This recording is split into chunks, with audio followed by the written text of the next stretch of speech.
Hello and happy Tuesday, July 7th. Welcome to another exciting edition of Rate Desk. I'm your host, Michael Thomas, here to talk about multifamily interest rates and other news. First, you might notice that I'm in my actual office again today. Okay, I have the relationship with my actual office like I used to with my home office. I was in the home office sometimes, now I'm in the actual office sometimes, mainly at home.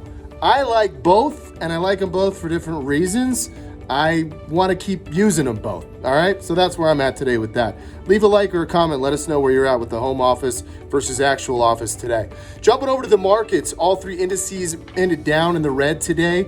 Market sentiment regarding the prolonged nature of some of the economic challenges, high unemployment rate, although we've got good jobs growth coming back, still a high unemployment rate of 11%. So that kind of shifted the sentiment a bit downward in the markets today. There was a little bit more movement in Treasury yields. Those shaved off from 68 to 65, closing today, 65 basis points or 0.65. Crude oil futures did stay in the $40 barrel range. It was nice to see them continue that trend.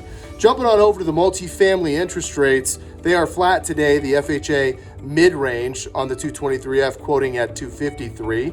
Jumping on over to the 221D 440 year, that is quoting at 3.13, fixed for 40 years. And going on over to the GSEs, Fannie Mae DUS still at the 293 range at the low end of their range.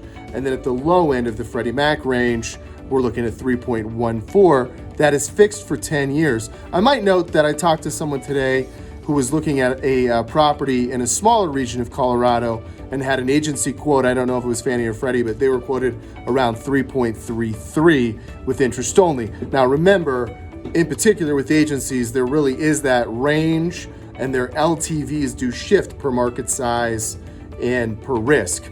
So one question that came up and what I want to talk with you about today on today's episode was, when do I go agency debt versus when do I go HUD FHA? And I think I can break it down for you pretty simply. If you have a timing sensitive loan, in other words, it's a purchase transaction, you need to close quickly, that to me is a sign for agency. Unless, of course, you want to do a structured bridge product to then take out to FHA.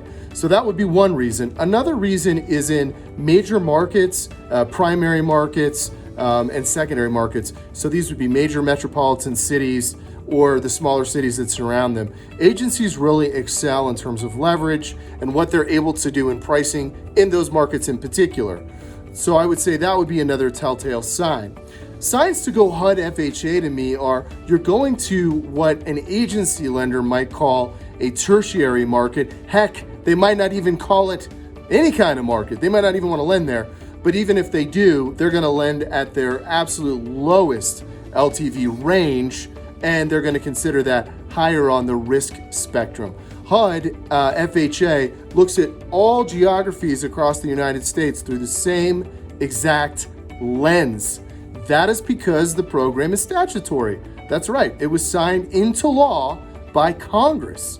So they can't change around what they do in Minneapolis versus what they do in Winnetka versus whatever. They have statutory programmatic things that they just look through that lens. So if you're dealing in a smaller region where you're not necessarily going to get the best leverage, for example, HUD FHA is stellar for that.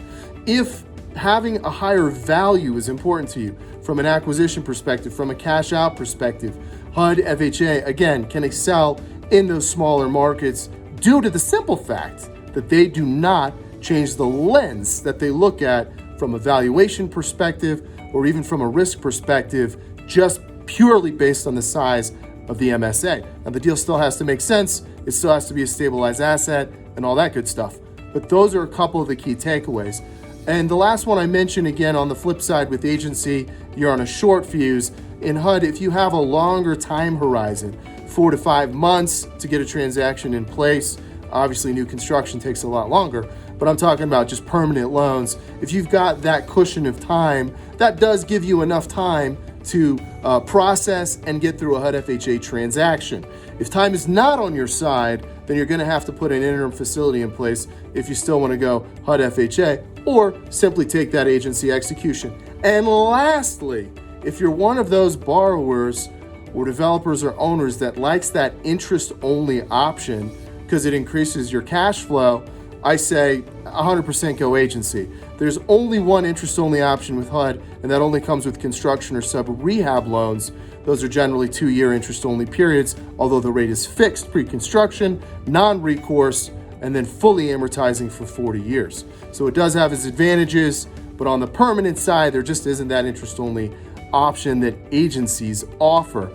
If you're a longer-term holder, however, you might want to consider that you're not reducing any principal in those scenarios. Sometimes it doesn't matter if your strategy is to sell. In 5 years, you might not care. The lowest dollar amount that you can hold it for makes the most sense. In that case, again, we're back to the agency. You see how I did that? You kind of go back and forth.